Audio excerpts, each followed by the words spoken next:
Okay, we'll get started with approximately the same order that we did the last time. Mark Weiser, Mark, question? Hey, Jordan, how's it going? Good.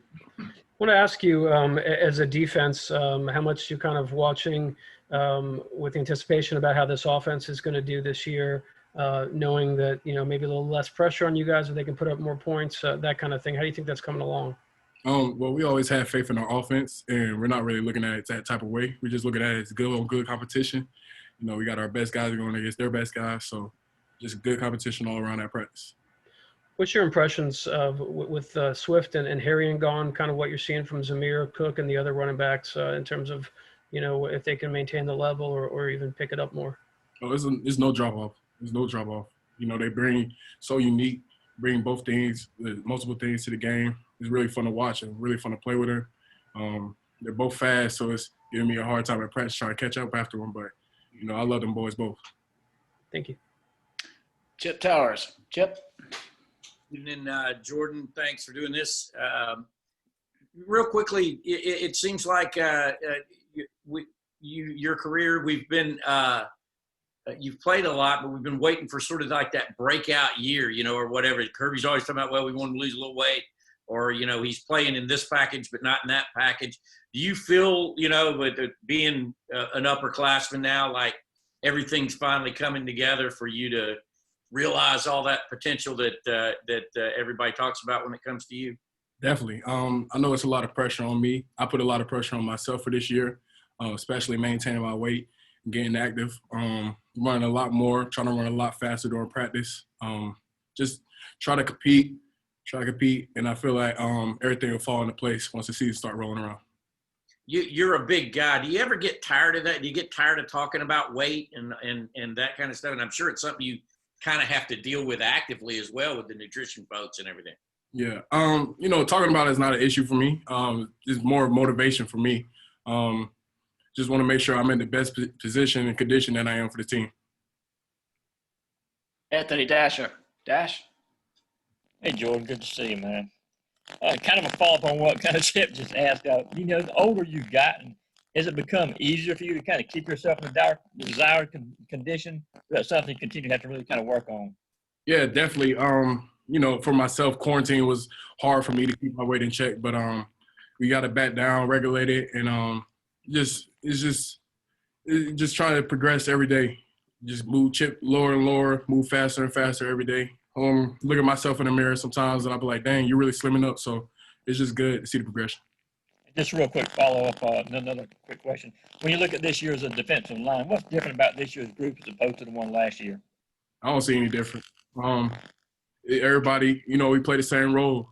Dan Lennon, he calls the framework of the defense, we play between it. So there's really no drop-off. There's really no changes. We still playing the same plays, same calls. It's just you got to have the mentality. It's really the mentality for us. We want to create havoc. So, if they had that dog mentality, it's always going to be with us. Thanks, man. All right, Seth Emerson. Seth? Hey, Jordan. Simple, open-ended question. How will Georgia's defense be different this year? That's a hard one. We got depth this year. I can say that. We have a lot of depth. A lot of young players are coming up, filling roles. We have to keep a next man up mentality because, with everything, coronavirus, anything can happen this season. But I can say that the young boys are really buying in, chipping in, and it's been fun to coach them and play with them. So I can say depth for us is great this year. You guys were deep last year, though. Are you just even deeper? Even deeper. We in too deep. That's how it is. Connor Riley. Connor, question? Yeah. Hey, Jordan, how have you improved from your sophomore year to right now? I've been working on technique-wise. I look at a lot of game film from last year, my freshman year. I feel like I played too loose. Just want to tighten down on my technique and also keep the power and strength that I also have naturally and just push the pocket. Pass rushing, working on my pass rush ability. That's why I have to keep running, keep gunning. But this pass rushing and technique, that's my biggest things for me. And then Jalen Carter is a freshman. A lot of people have talked and raved about so far. What have been your impressions of him? Love him. He's like a little brother to me. You know, as all freshmen goes, as I did myself, we have little walls and we hit the humps. But just trying to figure out ways to push through and help him so he can help us in the defense. Jake Rowe. Jake? Hey, Jordan, I asked the same question to Nolan, but, with DeJuan Mathis having a chance to kind of win that starting job, last year he was able to kind of come in and play on the scout team after being out for so long. Do you remember or recall like him stepping onto the field when all of that happened and kind of what you thought about that? Were you excited? Were you surprised? I mean, it seemed like to us when Kirby told us, it just kind of came out of nowhere. Like, yeah, he's been practicing on the scout team. Was it that sudden for you guys?